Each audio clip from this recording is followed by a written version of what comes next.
My name is Evelyn, and I am 31 years old. Today I run a school where young women learn to chart the stars and debate philosophy, but my story begins in a place where a woman's thoughts were considered a liability and her will a sin. I never expected that the moment my family abandoned me to a life of cold stone and silence would be the moment I started my journey toward the sweetest, most profound kind of freedom. It was a freedom they never intended for me to have, one they hunted me across the country to prevent, and one that I would ultimately build with another outcast, a brilliant man condemned for seeing the world not as it was said to be, but as it truly was. Before I dive into the story of the storm that changed everything, of the escape, the chase, and the heretical scholar who saved my life, I want to connect with all of you.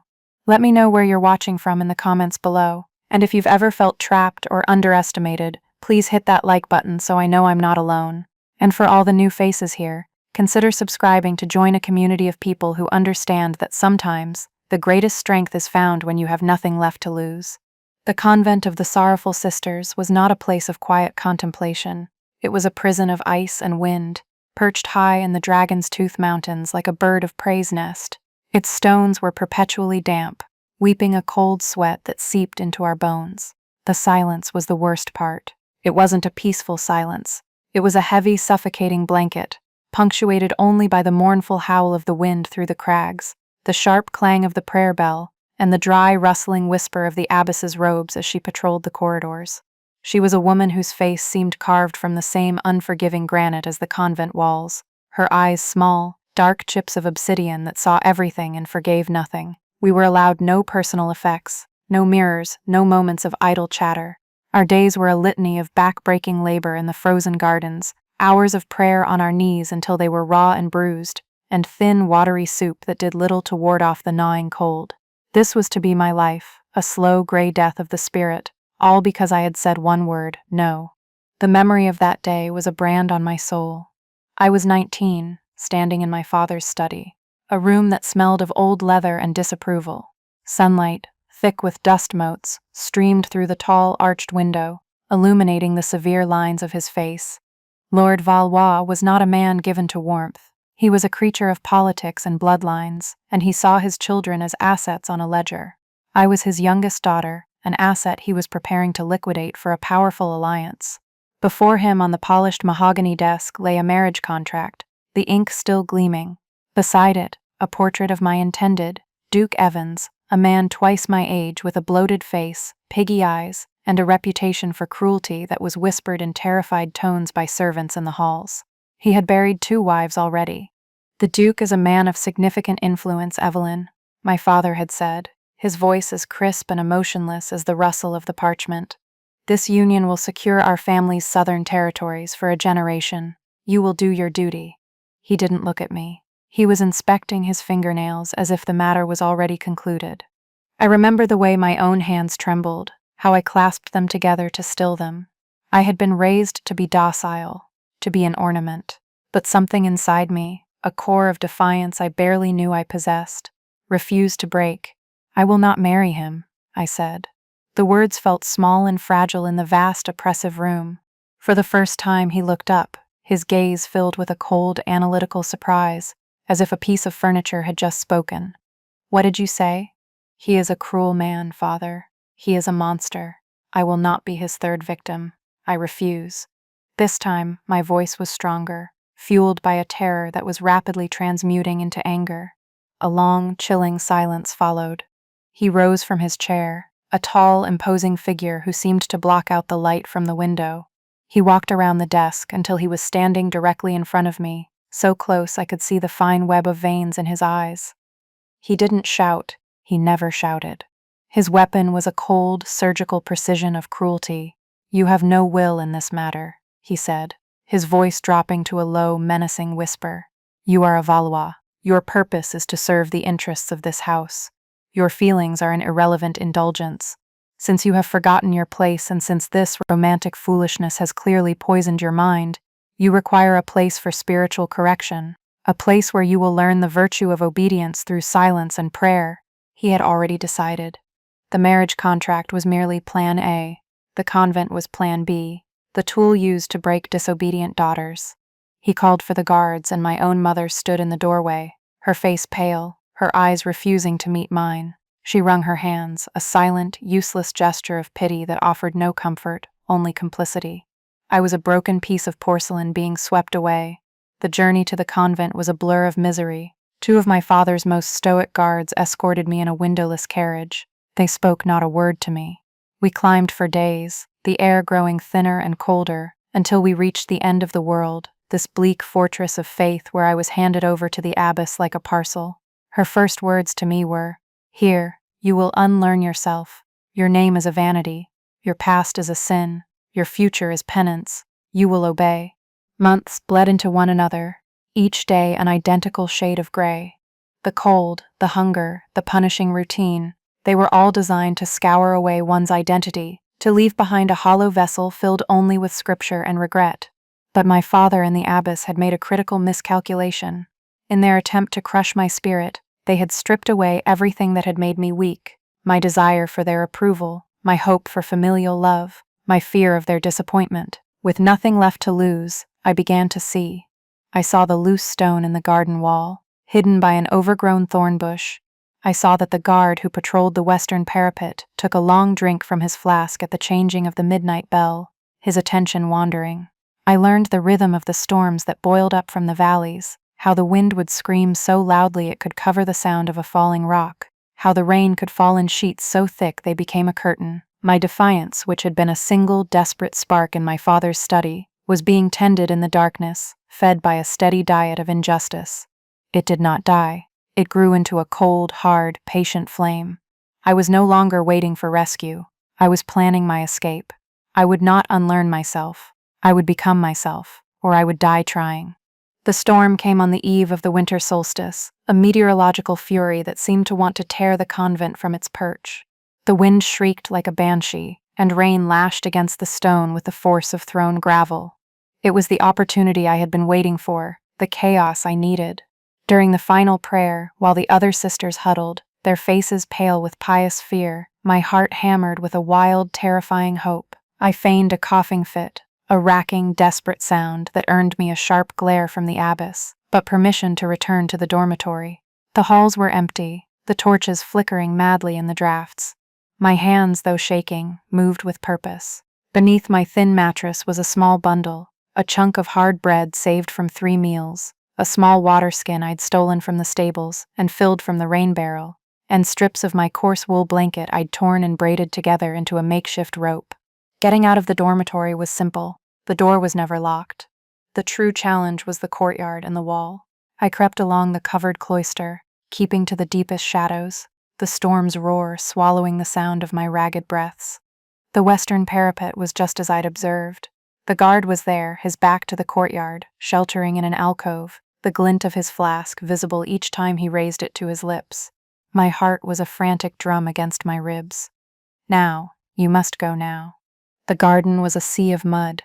I slipped and slid, my thin shoes useless, the icy muck sucking at my ankles. I reached the overgrown corner, my hands bleeding from the thorns as I pulled the bushes aside to reveal the loose stone. It took all my strength to pry it free, my muscles screaming in protest. The opening was barely large enough to squeeze through. For a terrifying moment, I was stuck, my hips wedged, stone grinding against bone. Panic surged, hot and acidic. I took a breath, the wind trying to steal it from my lungs, and pushed with a final desperate surge of adrenaline. I tumbled out onto the narrow ledge beyond the wall. Below me, the mountainside fell away into a churning black abyss. The wind threatened to peel me from the rock face. I secured my rope to the base of a sturdy crenellation and threw the other end down. It looked impossibly short. There was no turning back. Hand over hand, I began to lower myself, the rough braid tearing at my palms. The rope ended a good 15 feet above a rocky slope.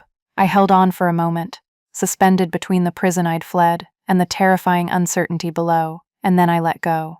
I landed badly, my ankle twisting with a sickening crunch of bone and cartilage. A cry of agony was ripped from my throat, but the storm swallowed it whole. Pain, white-hot and blinding, lanced up my leg. I lay there in the mud and rain, gasping, my vision swimming. "Get up," a voice inside me screamed. "They will find you." Get up. Sobbing, I crawled, dragging my useless leg behind me, down the treacherous slope, into the relative cover of the pine forest that clung to the lower slopes. Each movement was a fresh wave of agony. I didn't know how long I crawled, only that the darkness was absolute, the cold was a physical weight, and the pain was beginning to give way to a strange, floating numbness. My body was shutting down. I collapsed at the base of a large pine, my cheek pressed against the cold, wet earth. The world dissolved into a black, roaring tunnel, and my last conscious thought was one of bitter failure. I had escaped the cage only to die on the doorstep. Consciousness returned not as a rush, but as a slow, painful trickle. The first thing I registered was warmth, a deep, penetrating warmth that felt alien and miraculous. The second was the scent of wood smoke and drying herbs. My eyes fluttered open. I was not in the forest. I was lying on a pallet of straw and soft furs, a rough but clean blanket tucked around me. A fire crackled in a stone hearth nearby, casting a flickering golden light across a small one-room cabin. The walls were lined with shelves crammed with books, strange brass instruments I didn't recognize, and rolled-up charts. My sodden convent habit had been removed. I was dressed in a man's linen shirt that was far too large for me. My injured ankle was tightly and expertly bandaged, propped up on a bundle of rags. A man sat at a simple wooden table, his back to me, hunched over a book. The firelight caught the coppery glints in his dark, unruly hair. He was completely absorbed, one hand absently tracing the lines of text. I tried to sit up, but a wave of dizziness and a fresh spike of pain from my ankle made me gasp. The sound made him start. He turned, and I saw his face for the first time. He was handsome, but it wasn't the polished, predictable handsomeness of the nobleman I had known. His face was all sharp angles and intelligent intensity, his jaw shadowed with stubble, but it was his eyes that held me. They were a clear, startling gray, the color of a winter sky, and they were filled with a wary, assessing curiosity. He looked at me not as a woman, or a noble, or a nun, but as a problem he was trying to solve. "You're awake," he said. His voice was a deep, calm baritone. He stood and walked over, moving with a quiet, deliberate grace. He knelt beside my pallet, his expression unreadable. "How do you feel?" "My ankle," I whispered, my throat raw. "It's broken. A clean break of the fibula, I think.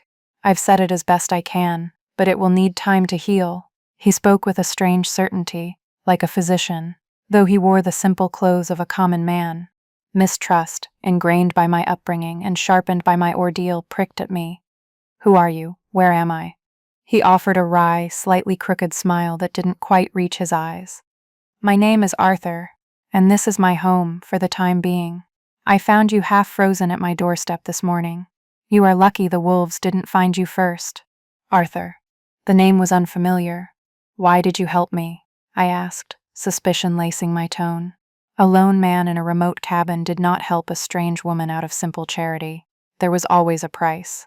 His gaze sharpened, as if I'd asked a particularly interesting question. "Because leaving you to die in the storm seemed a profoundly illogical course of action," he said simply. "And besides," he added, a flicker of something like amusement in his gray eyes, "my curiosity was piqued. It is not every day a nun falls from the sky, especially one from the Convent of the Sorrowful Sisters. That place is more secure than the king's treasury." His directness disarmed me. I pushed myself up on my elbows, wincing. "I am not a nun. I was a prisoner there." "A prisoner," he repeated, tilting his head. "That makes more sense. Your hands are calloused from labor, not prayer, and there is a fire in your eyes that the abbess has clearly failed to extinguish. What did you do to earn such a prestigious incarceration?" There was no mockery in his voice, only genuine inquiry. Something about his calm, analytical demeanor made me feel, for the first time in a long time, like I could tell the truth. "I refused to marry a man my father chose for me," I said, the words tasting of ash. Arthur's expression shifted, the scientific curiosity replaced by a flicker of something I recognized: contempt. "Not for me, but for the system I was describing." "Ah, you were not a criminal. You were chattel that refused to be sold, a common affliction among the highborn." He stood up and went back to the fire, ladling some kind of broth into a wooden bowl.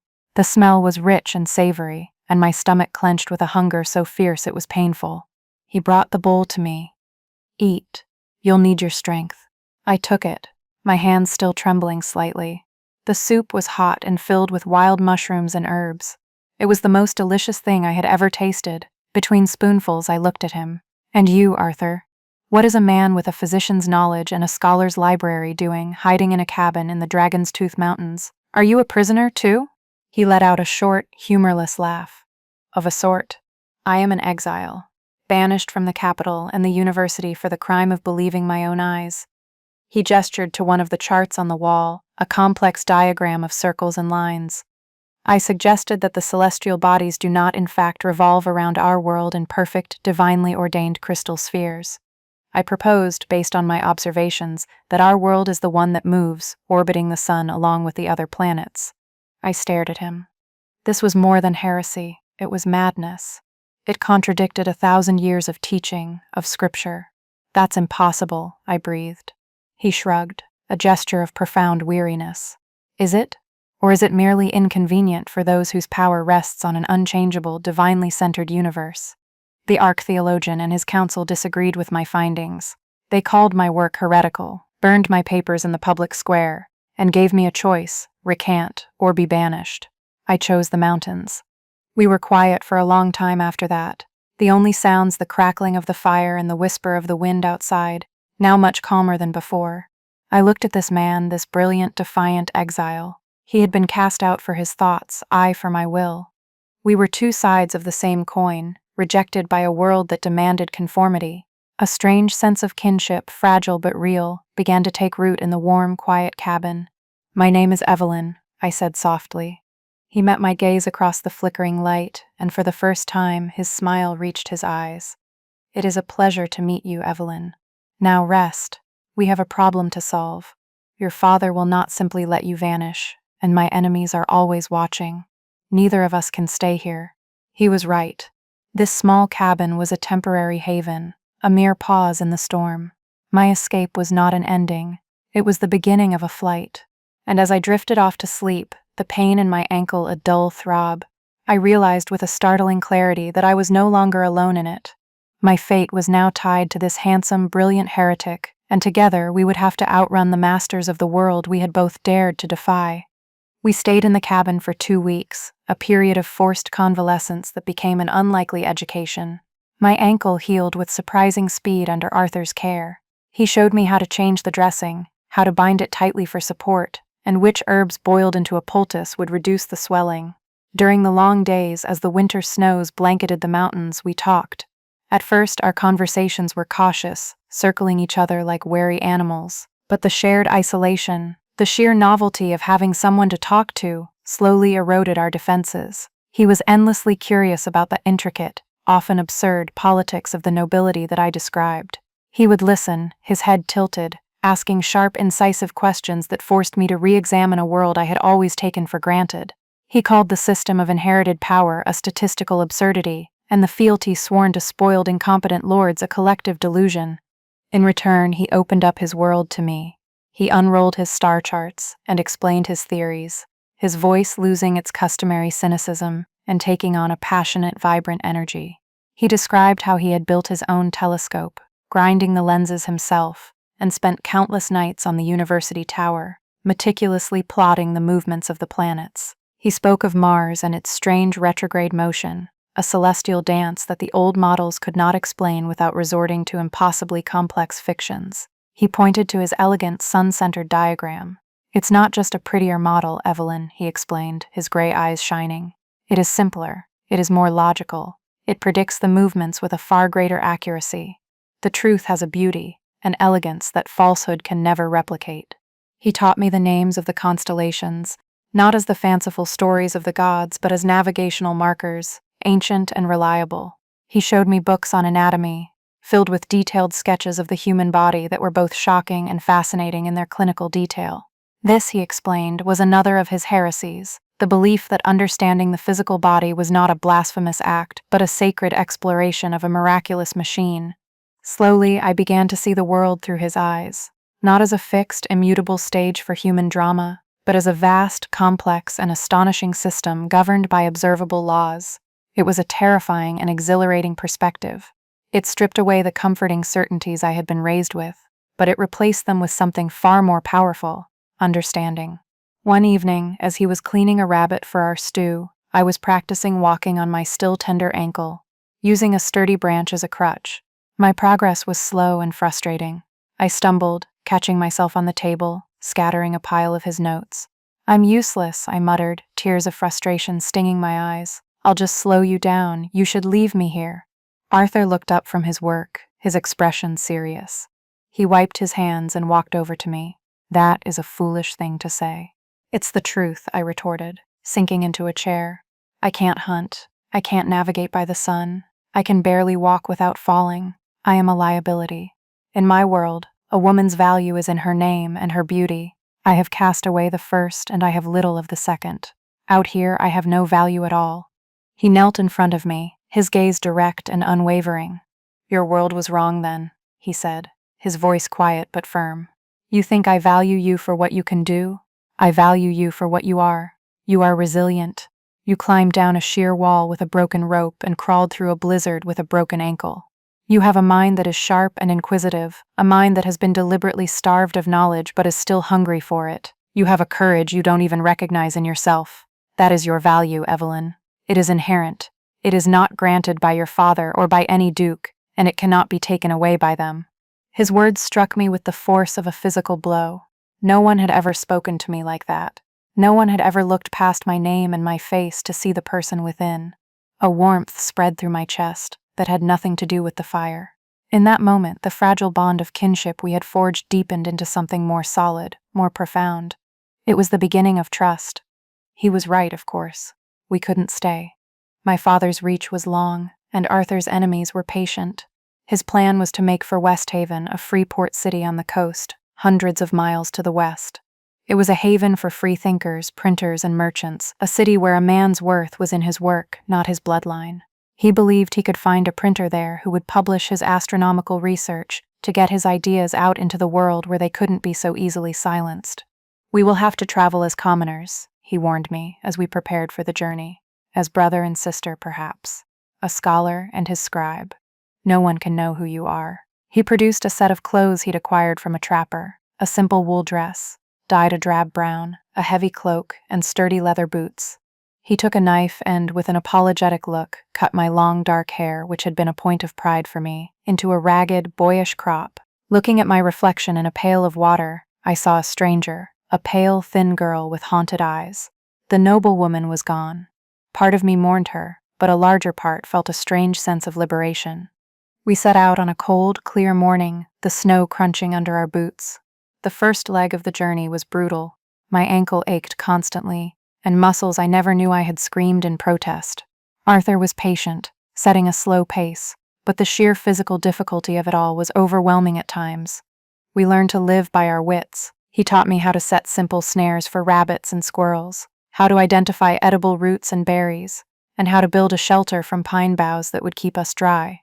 I, in turn, found I had a knack for other things. My years of tedious needlepoint had given me a steady hand, and I became adept at mending our worn clothes. My training in managing a noble household, which I had always scorned as trivial, meant I was far better than he at bartering for supplies when we passed through the occasional village. One evening, in a small, grimy market town, we had a terrifyingly close call. I was buying bread and cheese, my head down, my cloak's hood pulled up. A man standing nearby, a bailiff by his uniform, was staring at me intently. My heart leaped into my throat. Had he recognized me? Arthur, sensing the danger, materialized at my side. He put a casual arm around my shoulder. "Come, sister," he said, his voice loud enough for the bailiff to hear. "We must make haste if we're to reach Aunt Helga's before nightfall. Her temper is worse than her cooking, and that's saying something." He gave me a gentle shove, and we walked away. Not too fast, just a brother chiding his slow-moving sister. The bailiff's gaze lingered for a moment, then he shrugged and turned away, losing interest. That night, huddled by a small hidden fire, the adrenaline was still singing in my veins. "He almost knew," I whispered, my voice trembling. "My posture, perhaps.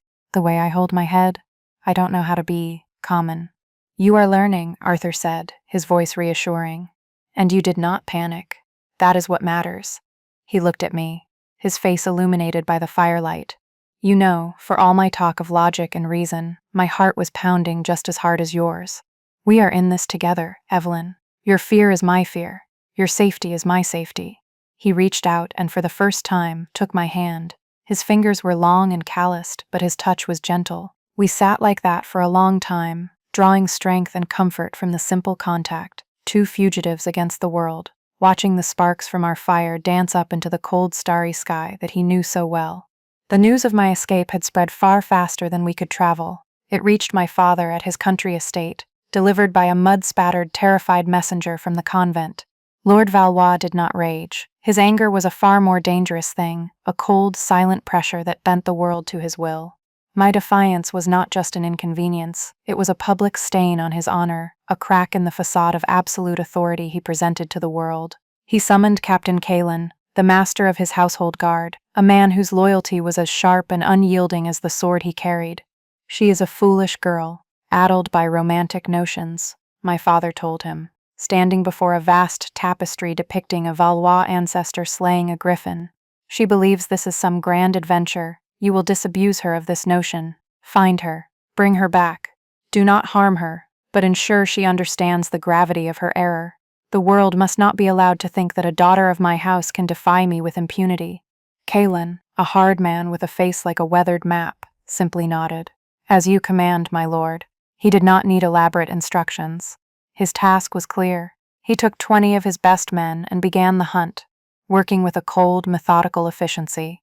He started at the convent, tracking my pathetic, crawling trail down the mountainside until it vanished at the road. From there, he began to work outwards, visiting every village, every farmstead, questioning bailiffs and innkeepers, showing a sketch of my face and offering a handsome reward for any information.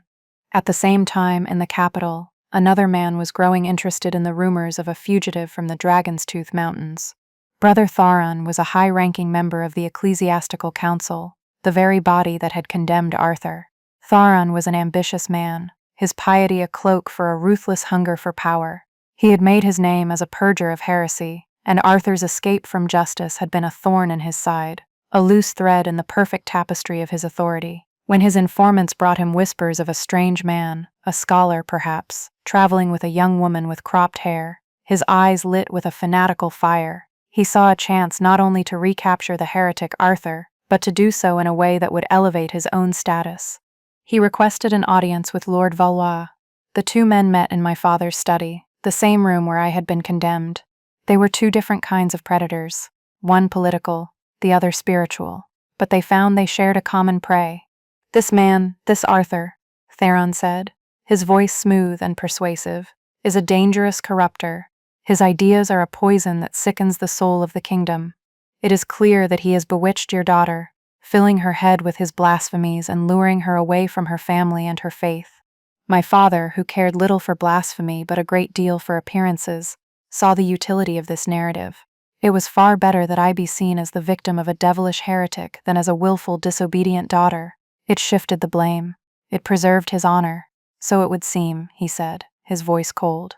"She was always a susceptible girl." "Allow me to assist your captain," Theron proposed. "My acolytes are skilled in rooting out deception. We can offer spiritual guidance to the search. Together, the temporal and the sacred arm, we can reclaim this lost lamb and deliver this wolf to the pyre he so richly deserves." And so the two hunts merged into one. It was now not just my father's guardsmen who sought us, but Theron's black-robed zealots, who saw heresy in every shadow and sin in every stranger. The reward for our capture doubled. The wanted posters that began to appear in towns and villages now bore both our faces. Mine was labeled Lady Evelyn de Valois, abducted and enthralled. Arthur's was simpler. Beneath his stern, drawn likeness was a single word, heretic. Unaware of this unholy alliance, we made our way cautiously westward. The landscape flattened into rolling farmland crisscrossed by rivers. Our progress was dictated by the need to cross these waterways. We reached the town of Silverford, a bustling trade hub on the banks of the wide, sluggish River Argent. It was the largest settlement we had dared to enter, but the bridge was the only crossing for 50 miles in either direction. We had no choice. The moment we entered the town gates, a sense of oppressive dread settled over me. The place was teeming with Valois guards, their blue and silver livery a jarring sight so far from my home. Worse still were the acolytes, gliding through the crowds in their black robes, their eyes scanning every face with an unnerving intensity. On the town's main notice board, plastered over advertisements for livestock and grain, was the poster. I saw my own face, a passable likeness from a court portrait, and beside it, Arthur's, a sketch that captured his sharp intensity perfectly. My blood ran cold. "We have to get out of here," I whispered, pulling my hood lower. "We can't," Arthur breathed back, his hand gripping my arm. "The bridge will be watched. They will be checking everyone who crosses. To turn and run now would be an admission of guilt." He pulled me into a narrow, foul-smelling alleyway between a tannery and a butcher shop. "We need a new plan," he said, his mind already working. "We can't cross the bridge. We need to find another way across the river. A boat." The docks were a chaotic scene of shouting merchants, sweating laborers, and the pungent smell of fish and wet rope. We moved through the crowd, trying to look as inconspicuous as possible. 2 more anonymous travelers looking for passage. Most ferrymen we approached took one look at our meager purse and shabby clothes and laughed us off. The larger barges were all carrying commercial goods and wouldn't take passengers. Desperation began to set in. The sun was getting low, and to be caught on the streets after dark was to invite scrutiny from the night watch. Finally, we found an old man mending a net by a small, dilapidated-looking skiff. He was weathered and wiry, his face a testament to a long life spent in the sun and wind. He eyed us with suspicion. "Passage across the river?" he grunted, not looking up from his work. "Why not take the bridge like honest folk?" "We are in a hurry," Arthur said, trying to sound casual, "and we prefer to avoid the crowds." The old man, whose name was Silas, finally looked up, his pale blue eyes surprisingly sharp. He studied us for a long moment, taking in my ill-fitting dress and Arthur's bookish hands. "You're the 2 from the poster, aren't you?" he said, his voice flat. Panic seized me. I took an involuntary step back, ready to run. Arthur stood his ground, but I could see the tension in his jaw. There was no point in denying it. "What if we are?" Arthur asked, his voice low and steady. Silas spat a stream of tobacco juice into the river. "Don't care much for heretic burners," he said, nodding towards a passing pair of acolytes. "And I care even less for high and mighty lords who think they own the whole bloody world, their daughters included." He looked at me, a flicker of something like sympathy in his watery eyes. "My own girl ran off with a tinker when she was 16. Best thing she ever did." He turned back to his net. "It'll cost you, all you've got. I'll take you across after dark. Hide in that old warehouse at the end of the pier until you hear a gull cry 3 times. Don't be late." The relief was so overwhelming it almost brought me to my knees. We spent the next few hours hidden in the dusty, cavernous warehouse, a place that smelled of old salt and decay. We sat in the near darkness, listening to the sounds of the town slowly dying down. "Are you afraid?" I asked Arthur, my voice barely a whisper. He was silent for a long time. "Yes," he admitted, his voice rough with an emotion he rarely showed. "I am afraid of what they will do to you if we are caught. They would call it a rescue, but it would be a return to the cage, and I am afraid of what they will do to me. But," he turned to me, his face a pale oval in the gloom, "there is something I am more afraid of." "What?" "A world where men like Theron and your father are the only ones allowed to decide what is true. A world where curiosity is a crime and obedience is the only virtue. I would rather die on the run than live in a world like that." He paused, then added, "You have shown me what courage looks like, Evelyn. You said no to a duke and a lord. I only said no to a council of old men in robes. Your risk was greater." His words warmed me more than my cloak. I realized in that dark and dusty warehouse that my fear had changed. When I first escaped, I was afraid of the wilderness, of starvation, of being caught. Now my greatest fear was being separated from him, of being forced back into a life where a mind like his was considered dangerous, and a spirit like his was meant to be broken. I reached for his hand in the darkness, and his fingers laced with mine.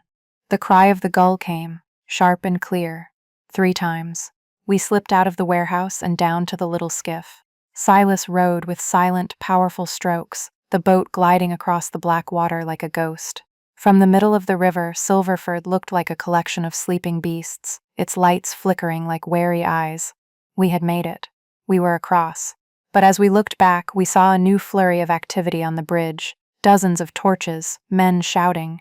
Someone must have talked. They knew we were gone. The hunt was getting closer. After the harrowing crossing of the River Argent, we pushed ourselves relentlessly, traveling through the night and deep into the next day, putting as much distance as possible between us and Silverford. The land grew wilder, the farms fewer and farther between. We entered the edges of the Old Wood, a vast ancient forest that was spoken of in local legends as a place of shadows and secrets. According to Arthur's maps, there was a path through the forest that would cut weeks off our journey, but it was treacherous and rarely used. Deeper within the woods, he told me, lay the ruins of a monastery, St. Giles, abandoned for centuries after a plague. It was a place he had read about in old chronicles, a perfect hidden place to rest for a few days, to let the heat of the pursuit die down. We found the monastery after 2 days of difficult travel. It was more ghost than building, its walls crumbling and cloaked in ivy, its bell tower a jagged stump against the sky. But the central cloister was intact, and the old scriptorium, with its stone roof mostly whole, offered a dry, defensible shelter. A spring bubbled up from a rocky crevice nearby, providing fresh water. It felt like a sanctuary, a quiet, forgotten corner of the world where the reach of my father and brother Theron could not extend. For 3 days, we lived in a state of peaceful suspension. The constant fear that had been our companion for weeks began to recede, replaced by a profound sense of tranquility. We worked together, gathering firewood, cleaning the spring, making our small corner of the ruins habitable. The fear was gone, and with it the formal distance we had sometimes maintained. A new, comfortable intimacy grew between us. We spoke of our pasts not as burdens we were fleeing, but simply as the stories that had shaped us. I told him about my childhood, about the cold formality of my mother and the demanding expectations of my father. I even confessed my secret love of the histories and poems in my father's library, books I was forbidden to read but had devoured in secret. He listened intently, his gray eyes soft with an empathy I had never received from my own family. In turn, he told me about his own upbringing as the son of a watchmaker in the capital. He spoke of a childhood filled with a fascination for how things worked, taking apart his father's clocks and putting them back together. He described his mentor at the university, an old, brilliant professor who had encouraged his questioning mind and secretly shared with him forbidden texts. And he told me in greater detail about his trial, the way Brother Theron had twisted his words, had held up his meticulous research as an act of arrogant defiance against God, turning his peers and even some of his friends against him out of fear. The worst part, he said, his voice low as we sat by the fire one evening, the stones of the ancient scriptorium around us like silent witnesses, was not the condemnation, it was the silence of those who knew better. The fear. I saw it in their eyes. They knew Theron was a fanatic, that my arguments had merit, but they chose safety over truth. To distract him from the painful memory, I asked him about his work. He hesitated for a moment, then a slow smile spread across his face. From a carefully wrapped oilskin pouch in his pack, he withdrew his most precious possession, his research notes. They were pages of dense, elegant script, filled with complex mathematical calculations and detailed sketches of the heavens. He spread them out on the stone floor, his passion reigniting as he began to explain them to me. He showed me how his sun-centered model explained the seasons, the phases of the moon, the wandering paths of the planets, all with a beautiful mathematical harmony. He didn't speak down to me. He treated me as an intellectual equal, patiently defining terms, sketching diagrams in the dirt with a stick to illustrate his points. For the first time, the universe felt not like a distant, unknowable mystery, but like a grand, intricate clockwork, and Arthur was the master watchmaker revealing its secrets. I was captivated, not just by the ideas, but by the fierce, brilliant light in his eyes as he spoke. In that moment, he was not a heretic or a fugitive. He was a poet, and the cosmos was his verse. As he finished, gathering his precious pages, our hands brushed. A jolt, like static electricity, passed between us. We both froze, looking at each other. The air in the ruined scriptorium grew thick and charged. The sounds of the forest outside, the chirp of crickets, the rustle of leaves faded into a distant hum. His eyes searched my face, and I knew my own expression mirrored the question in his. This connection between us, forged in hardship and intellectual fire, had become something deeper, something far more personal and powerful. He leaned in slowly, giving me every chance to turn away. I did not.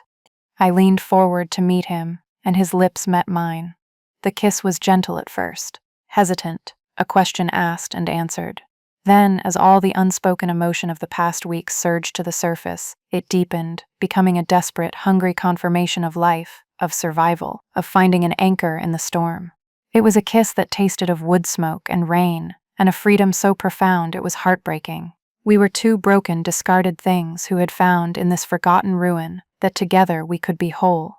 Our moment of peace was shattered the next afternoon. I was down by the spring, refilling our water skins, when I heard a faint, unnatural sound carried on the wind, the jingle of a harness. I froze, my blood turning to ice. I scrambled up the rocky outcrop behind the spring, my heart pounding in my throat, and peered through the trees. Below, on the old forest path, was a line of riders. I saw the blue and silver of my father's livery. I saw the black robes of Theron's acolytes, and at their head, riding side by side, were Captain Kalen and Brother Theron himself. My stomach plummeted. A local shepherd must have seen our smoke.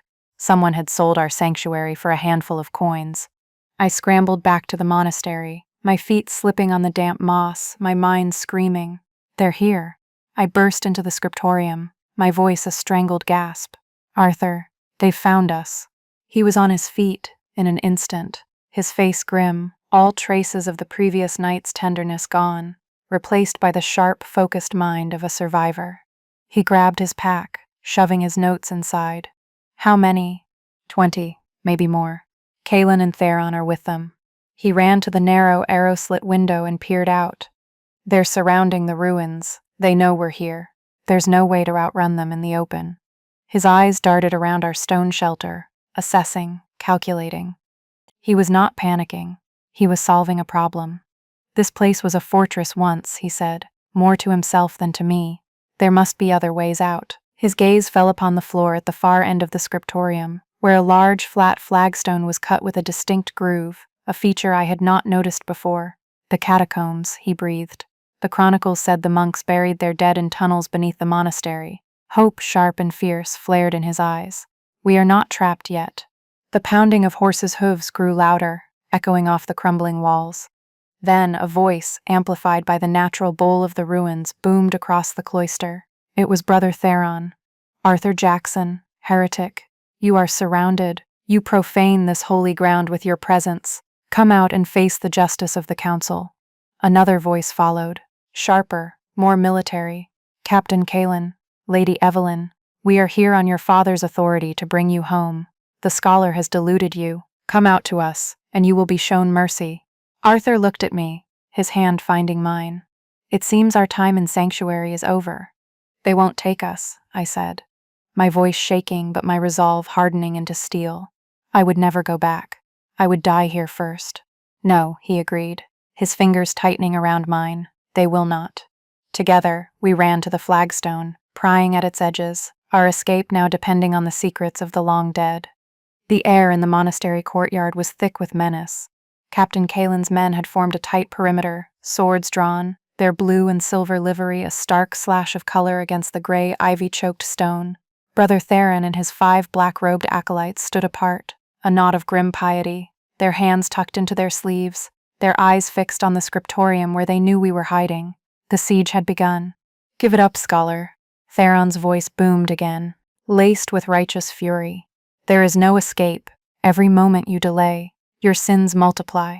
Inside, Arthur and I strained against the heavy flagstone. It was impossibly heavy, sealed by centuries of dirt and damp. "It's no use," I panted, my muscles screaming. Arthur stopped, breathing heavily, but his mind was racing. He looked around the scriptorium, his eyes cataloging everything. He saw the crumbling remains of a heavy oak lectern and a length of rusted iron chain hanging from the ceiling, once used for a chandelier. "A lever," he muttered. "We need a lever." He broke a thick, sturdy leg from the lectern, and with my help wedged it into the groove beneath the flagstone. He looped the chain around it, creating a makeshift pulley system anchored to a sturdy stone pillar. "Push down when I say," he commanded. We put our combined weight onto the end of the beam. There was a hideous grinding screech of stone on stone, and the flagstone tilted upwards, revealing a black, gaping maw that smelled of damp earth and decay. The catacombs. Just as the stone moved, an arrow thudded into the wooden door of the scriptorium. "They're getting impatient," Arthur said grimly. He looked at the shelves which still held the rotting remains of a few books and clay pots filled with dried pigments and oils, the monks' old ink-making supplies. An idea sparked in his eyes. He grabbed a pot of fine black powder, lamp black, a form of carbon, and another containing a yellowish powder, sulfur. The alchemical workshop, he breathed. The chronicles mentioned one. He quickly mixed the powders in a small leather pouch. "What are you doing?" I asked, bewildered. "Creating a diversion. A little bit of theatrical chemistry." He found a length of old, dry rope to use as a fuse, then crept to the arrow-slit window. "When you see the flash, we run for the tunnel." He lit the fuse with a flint and steel from his pack, and with a flick of his wrist, tossed the pouch into the center of the courtyard. We didn't wait to see the result. We scrambled through the opening into the catacombs, pulling the heavy flagstone mostly shut behind us. We landed in a narrow, pitch-black tunnel. A moment later, a deafening boom echoed from above, followed by panicked shouts and the whinnying of horses. Arthur's crude powder had exploded with more force than he'd intended, a concussive blast of smoke and noise. He lit a small oil lamp he carried, its meager flame pushing back the oppressive darkness. We were in a labyrinth of tunnels, lined with burial niches carved into the earth. The air was cold and dead. "This way," he said, consulting a memory of a map he had once seen. "There should be an exit tunnel that leads to the riverbank, a quarter-mile west of here." We ran, stumbling over uneven ground, the lamp casting long, dancing shadows that played tricks on our eyes. The shouts from above grew fainter, but our relief was short-lived. We heard a new sound from behind us, the scrape of boots on stone, the glint of torchlight. A small group of Kaelin's men, along with Theron himself, must have seen us enter the tomb and had followed us down. "They cannot escape." Theron's voice echoed unnervingly through the tunnels. "The Lord will guide our steps and deliver the wicked into our hands." Our flight became a desperate, terrifying chase through the guts of the earth. The tunnels twisted and turned, and several times we took a wrong turn, ending in a dead end, forced to backtrack as the light of our pursuers grew closer. Arthur's knowledge was our only guide, but he was working from a centuries-old memory of a drawing. The tunnels were unstable, sections had collapsed, forcing us to find new routes. At one point, a section of the roof gave way behind us in a shower of dirt and rock, momentarily blocking the tunnel and buying us precious time. Finally, we saw it. A faint gray light ahead, the exit. We scrambled towards it, hope surging. We emerged from a narrow crack in a rock face, hidden by a tangle of thorny bushes, and found ourselves in the dense forest, the sound of a rushing river nearby. We had made it. But as we pushed through the bushes, a figure stepped out from behind a tree, blocking our path. It was Captain Kaelin, his sword drawn. He must have anticipated this exit. He was alone, having clearly outpaced his men. Arthur instinctively pushed me behind him, raising the heavy iron poker he had grabbed from the monastery's hearth. The two men faced each other, the soldier and the scholar, both grim and determined. "Step aside, scholar," Kaelin said, his voice level, devoid of emotion. "My quarrel is not with you. It is with her." "Her quarrel is with a father who treated her like property," Arthur retorted, his knuckles white on the poker. "She is not going back." But before Kaelin could lunge, I stepped out from behind Arthur. My fear was gone, burned away by the chase, replaced by a cold, clear anger. This had to end. "Captain," I said, my voice ringing with an authority I didn't know I possessed. It was not the voice of a frightened girl, but of the woman I had become. Kaelin's eyes widened slightly in surprise. "Lady Evelyn," he said, his posture stiffening into formal respect, though his sword remained raised. "My orders are clear." "Your orders are to drag a woman back to a cage she nearly died to escape," I said, taking a step towards him. "Look at me, Kaelin. Do I look enthralled? Do I look bewitched? Or do I look like a woman who has finally made her own choice?" I gestured to my ragged dress, my calloused hands. "This man did not abduct me. He saved me. He has shown me more kindness and respect in 3 weeks than my father has shown me in my entire life." Kaelin's gaze faltered for a fraction of a second. He was a man of duty, a man who followed orders, but my words had found a crack in his armor of certainty. "You served my family for 20 years, Captain." I pressed on, my voice softening slightly. "Is this a worthy task for you? Hunting a desperate woman through the wilderness? Is this what your honor demands?" From the direction of the catacombs we heard shouting. Theron and his men were getting closer. Kalen's eyes flickered towards the sound, then back to me. He saw the fierce determination in my face, the unyielding loyalty in Arthur's stance beside me. He saw two people fighting for their lives, not a villain and a victim. For a long, agonizing moment, he was torn. His entire life was built on a foundation of obedience and duty. I was asking him to question that foundation. He lowered his sword by a single inch. It was not forgiveness, not rebellion, but hesitation. And it was all we needed. "Run," he said, his voice a low growl. It was a single word, a dereliction of his sacred duty, an act of quiet, shocking treason. We didn't need to be told twice. We plunged into the forest, heading for the sound of the river, leaving the captain to face the fury of Brother Theron alone. We ran without looking back, the sounds of the pursuit finally fading behind us, replaced by the roar of the water and the frantic, triumphant beating of our own hearts. The final leg of our journey to West Haven was a blur of exhaustion and grim determination. We followed the river west, surviving on what we could forage and the last of our meager supplies. The conversation with Kalen had changed something fundamental. We were no longer just prey fleeing the hunter. My direct confrontation and his shocking, momentary act of defiance felt like a victory. It was the first time I had fought back not with my feet, but with my voice, with my will. It was intoxicating. We finally crested a high ridge, and there it was, spread out below us, the free city of West Haven.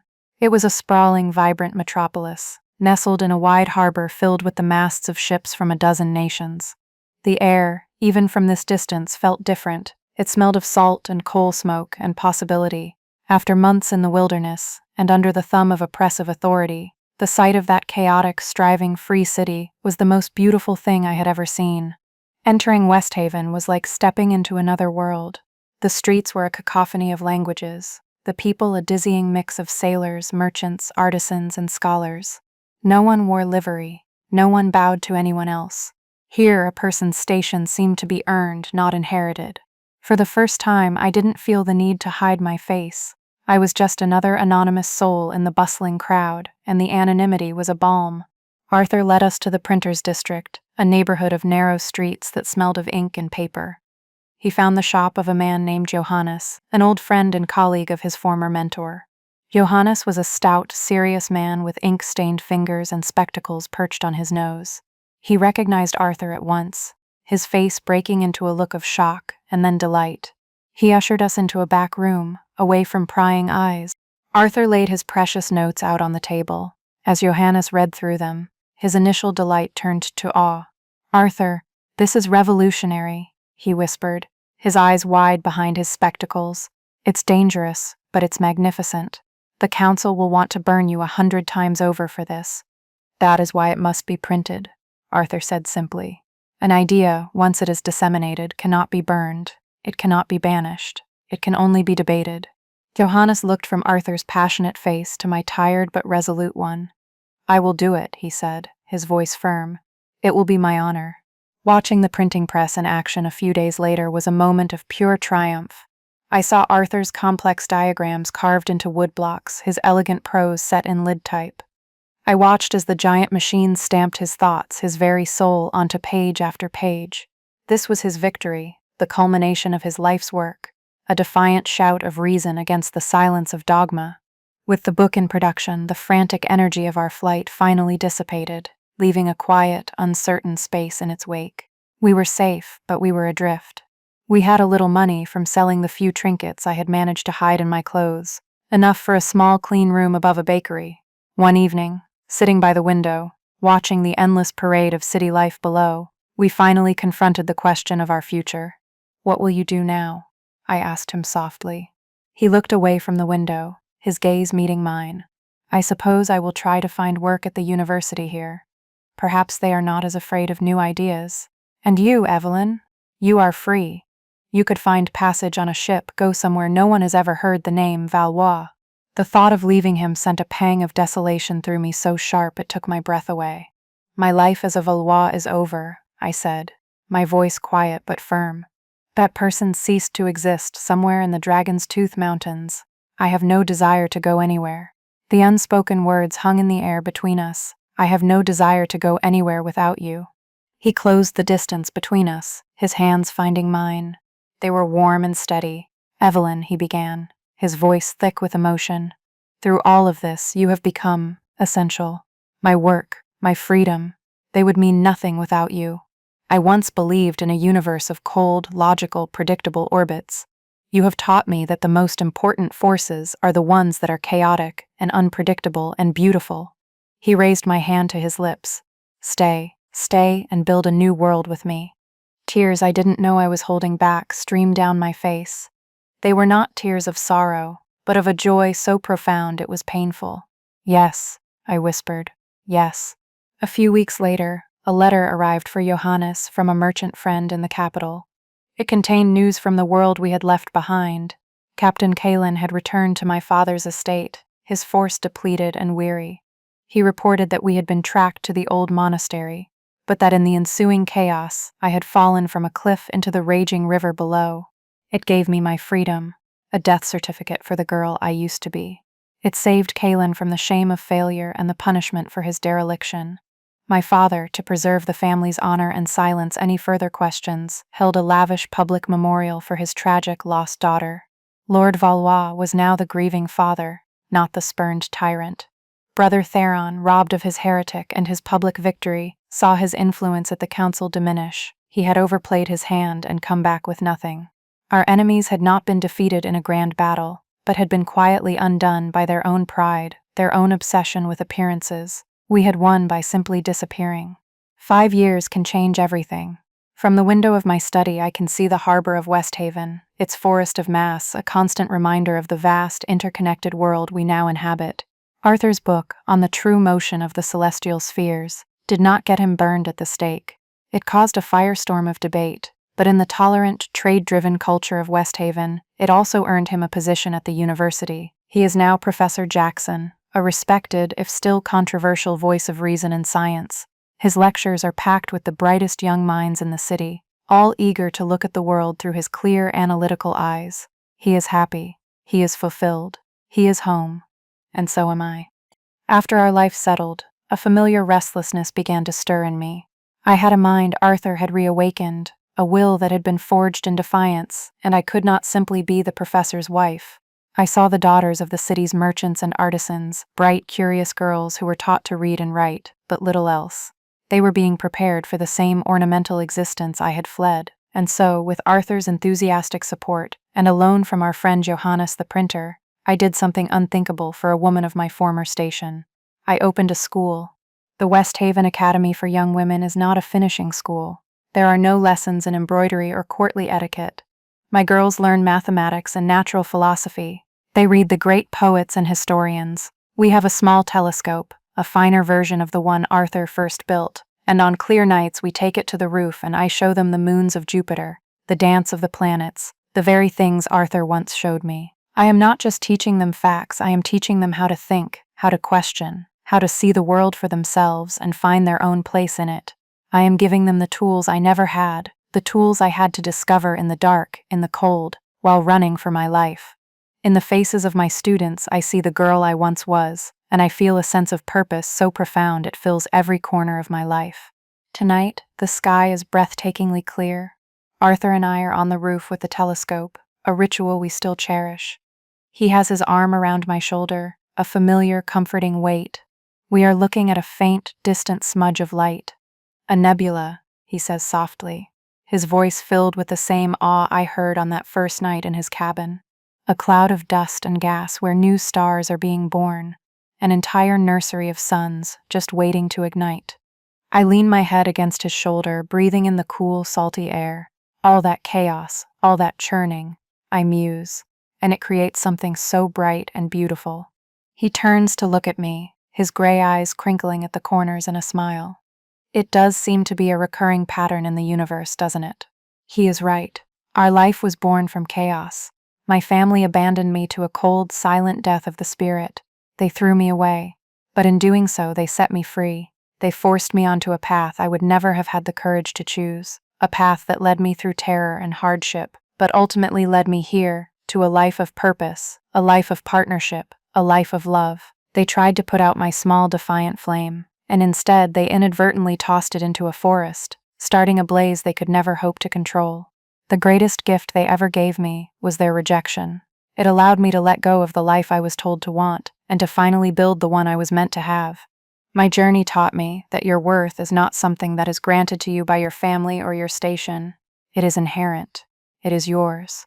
And sometimes the people who believe in you the least are the ones who motivate you the most, pushing you to become someone they could never have imagined. What I want to know now is, have you ever had an experience where being underestimated or cast aside ultimately pushed you to achieve something incredible? Share your story in the comments below, because these are the stories that give the rest of us strength. Don't forget to like this video if my journey resonated with you, and please subscribe for more stories about finding your own power in unexpected places. Remember that family is not always about blood. It is about who sees you, who stands with you in the darkness, and who helps you find your own stars to navigate by. Thank you for joining me on this journey. I wish you all the strength you need to find yours.